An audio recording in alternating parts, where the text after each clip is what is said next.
Hey everyone. Sorry for the slight delay there. Time crept by on us. I'd like everyone to know that today our topic is about saving hours off your bid time with electrical estimated shortcuts. And specifically today, we're going to be covering Epic Net Pricer, which provides an easy button to bring your local supplier's negotiated pricing into your bid. And we'll cover some other things that are material pricing related as well. So if NetPricer that feature and Epic doesn't interest you in general, I think we'll have some other information that will help you improve your bidding process. So I want to let you know this is a YouTube live, and off to the right you'll see a chat.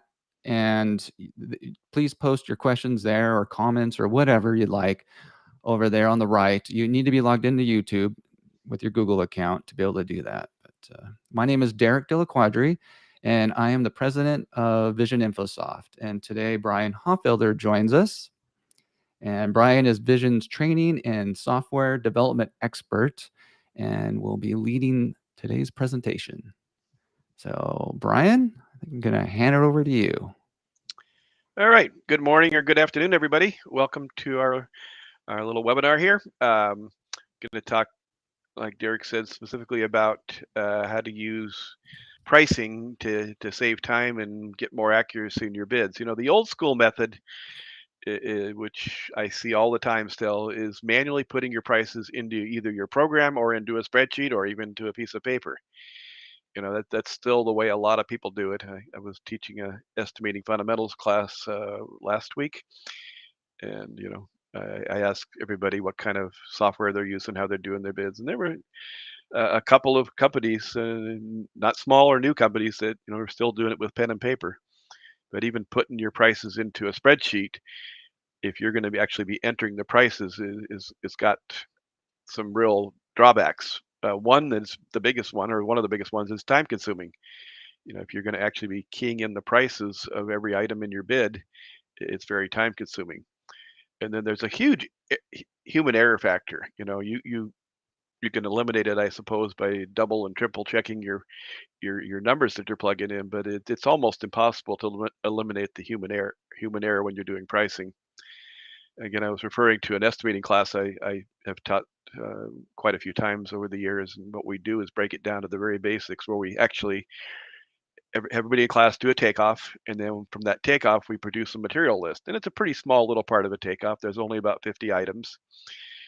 We come up with a material list with quantities, and then I give everybody the price of each item and the labor value of each item. Now, in a class of 10 to 12 people, I feel like if we get one or two people that come up with the same numbers, we're fortunate. It's just real easy to make mistakes by moving the decimal point, typing in the wrong number. Lots of opportunity for human error there.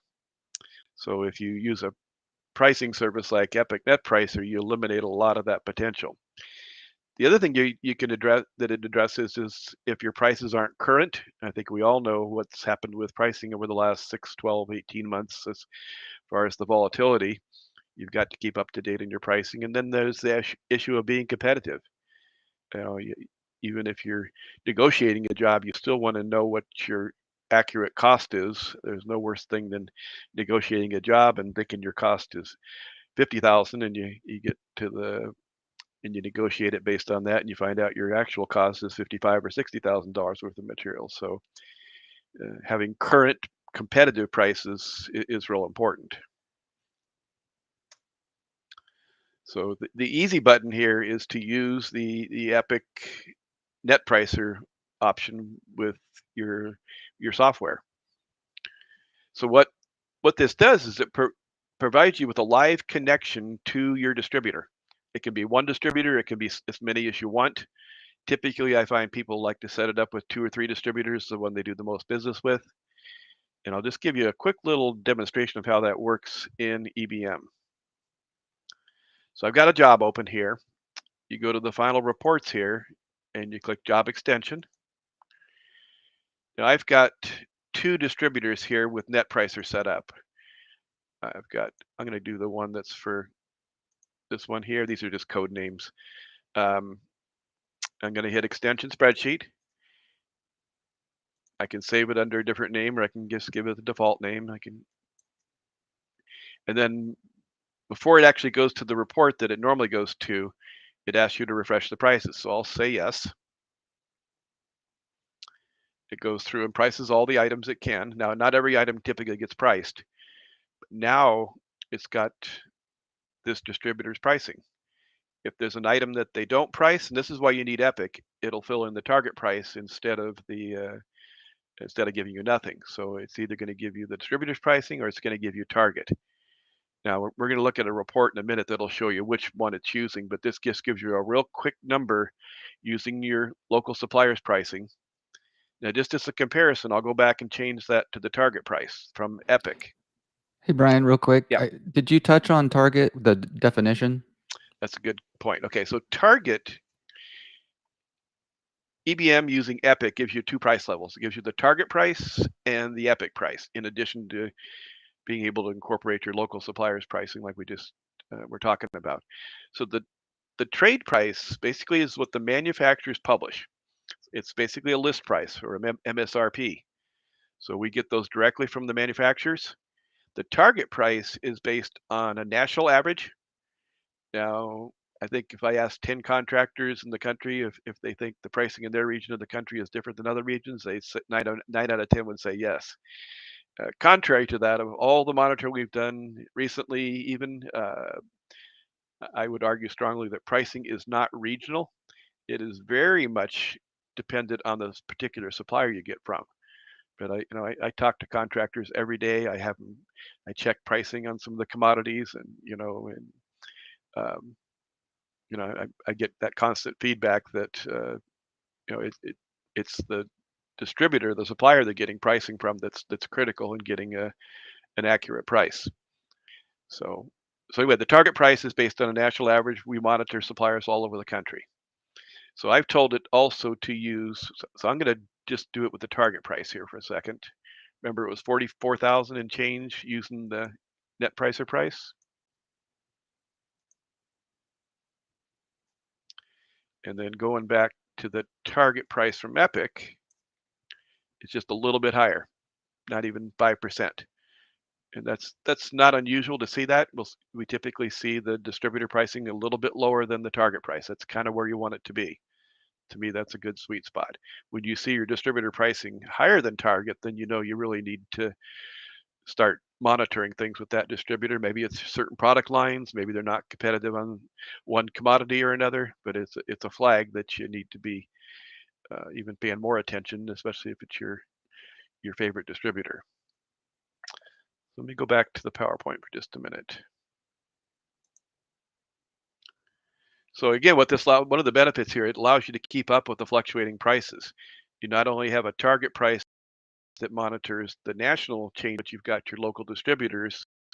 Now, they can change prices as often as they want, or they don't have. They can spread it out. That's up to the distributor. They can hold their prices, or they can change them daily. That's totally up to the distributor. But when you're bidding a job, you need to keep track of those fluctuating prices. I'm sure there's not one contractor that hasn't learned that lesson in the last several months.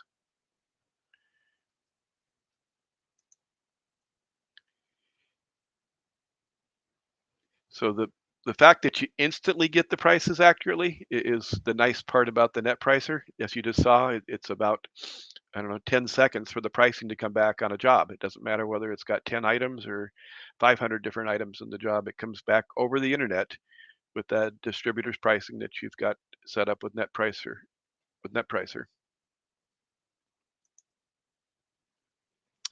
Now, you can actually compare pricing. I can compare pricing from Target, from Epic, to one or more of my distributors. So let me show you how that works. This is pretty cool. So we have an option under reports in EBM called the price comparison. So the base price I'm going to compare to is Target. And then I've got two distributors here that I'm going to compare to. So you just hit price comparison. I don't need to refresh the prices because I did that just a few minutes ago before we started the webinar here. And then it gives you a nice little spreadsheet showing you who's got the lowest prices. So the green one is the lowest one. So this distributor right in the middle here had very few items with that they were low on. So if that's my favorite distributor, I want to be talking to them. The one on the far right is low on a lot of items, and Target's low on a few items from Epic. So if I scroll all the way down to the bottom here, it gives me the totals. If I had used the standard Target price from Epic and EBM, that would have been 45,000. Using this distributor, my prices would have been about 50,000. Using the one that was lowest overall, it drops down to 43,000. I cherry pick it. That has its pitfalls, obviously. They don't like you buying half your material from one distributor and half from another, but it will let you do that. So you can see the different price levels in comparison. You can go through this and see where you should shop. Obviously, if I go back up here, I believe the second distributor had some good prices on PVC. Yep. And there's conduit. PVC's up a little bit higher. So they had a pretty good price on 4-inch PVC. What you want to see is lots of that green. That means they're beating the competition and they're beating the national averages. Okay, let's go back and continue here. So again, I already showed you how to compare the local pricing to the national pricing. If I flip back to that report one more time, the national pricing is Target and your distributors are in these other columns.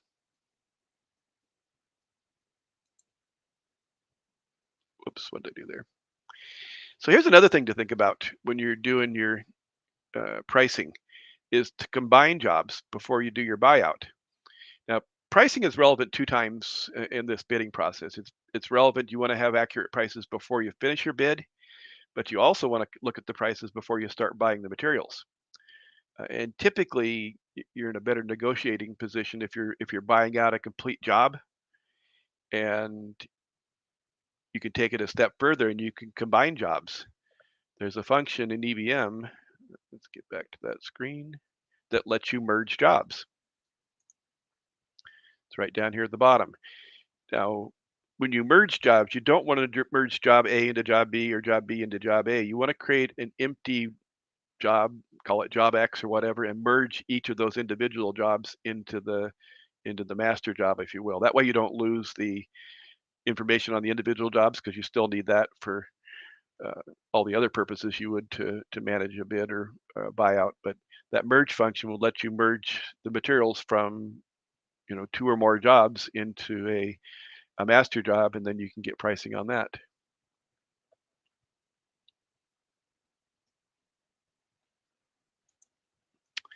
And finally, the last thing you want to be thinking about with pricing is deadlines and timeliness.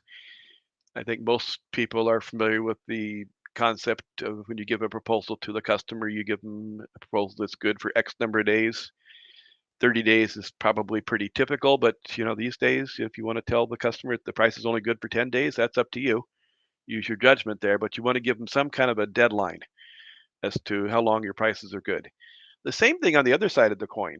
Your distributor should be willing to give you some kind of a price guarantee. Again, whether it's 30 days or sometimes they'll just tell you that price is only good today, but you need to know what the rules of the game are when you're bidding. How long are the prices you've negotiated with your distributor good for? You've got to know that before you put a final bid together or before you do your final buyout.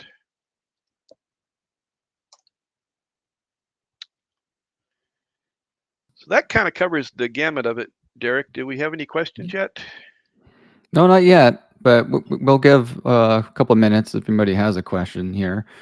No, I think that covered things pretty well. The merging of the jobs was an interesting one for me. I don't think you and I have discussed that one recently, so that was. Yeah, it's that function's there for a couple reasons. Sometimes they actually have separate jobs that they want to combine because that's the way it ends up. But I think for purchasing, that merge function is a really nice little option. Mm-hmm. I agree. No, I think you covered it really well. I think explaining where Target comes into play made complete sense to me. So that's works well, and you can add, was it up to 3, I think, You can have sources? on the comparison, you can have up to 3 Mhm.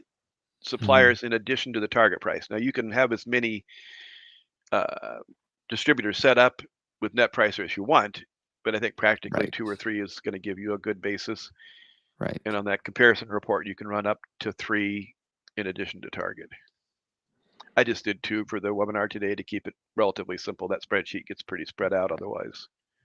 Right. And I wanted to mention, for those that might be new, you're on our YouTube channel right now, so be sure to subscribe to it so you can get alerts on future videos that we post, future lives that we do. We're continuing to grow our YouTube channel and share more training, more news, information, etc., about us, our software, and the industry. And there's a couple of trade shows coming up. Here in October 2022. Where are they? Louisville and Austin, Yep, Texas. both in So, October. we'll, The IEC trade show in Louisville is in the first week of October. I think it's the first Thursday and Friday of the week, and then mhm. the NECA National Show is in the third week of October. Yep. So, So we'll be there, and we'll be doing training in, I believe it's Austin. Oh wait, yep, is that right? Austin. yep, Yeah, we'll be yep. doing in-person classroom training. But of course, Brian can get into it more. But he does it in person at your company, so training multiple estimators. And no better time than when we're in town to schedule that with us. So be sure to reach out because Brian gets booked up, and it's a good time to grab him and have him come to your office. In Austin, we're also doing the estimating fundamentals class I mentioned earlier. So that's a great class for people that are just looking for some introductory education on electrical estimating. It's a full day class, but we take you through all the process of how to review a bid, how to do the takeoff, how to produce material and labor costs from your takeoff, and then we actually have everybody input it into the program, and then show you how to do it electronically too. So it takes you through the full scope of it, and that's for uh, open to anybody. What we tend to get is again people that have not made the transition to computerized estimating yet, or we get uh, electricians, lead guys, lead electricians that have been in the field that are looking to maybe help out with the estimating, or maybe come into the office full time and do estimating, as well as project managers. Every project manager is going to be involved in change orders, and change orders are estimates typically. If you have to come up with an estimate to the customer of how much it's going to cost to add some outlets or fixtures or a feeder or whatever, that's an estimate. So, the project managers need to be up to speed on estimating too, so they know what the process is about. We have a lot of our EBM customers whose primary function is a project manager. Um, Yep. Yep. Well, let me see. I had no questions thus far. I feel like I had something else to say about things. No, but we'll be doing another webinar in September. We don't have a topic yet. So we'll be working on that one over the next week or so. And did I have we something welcome else? any suggestions too. If there's any topics you're looking to have us spend some time on, don't hesitate to get in touch with us.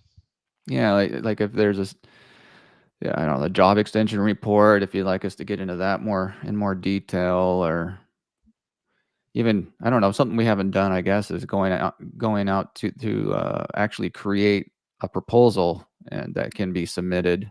I don't think we've done that one recently. I'm sure we have a video on YouTube somewhere.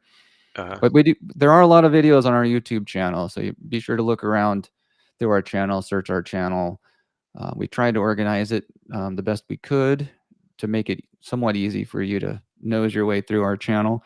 And also, there's help videos in our electrical bid manager software, probably 20 plus, 24 plus in the help menu that link out to YouTube videos that we have that pertain to each function within electrical bid manager.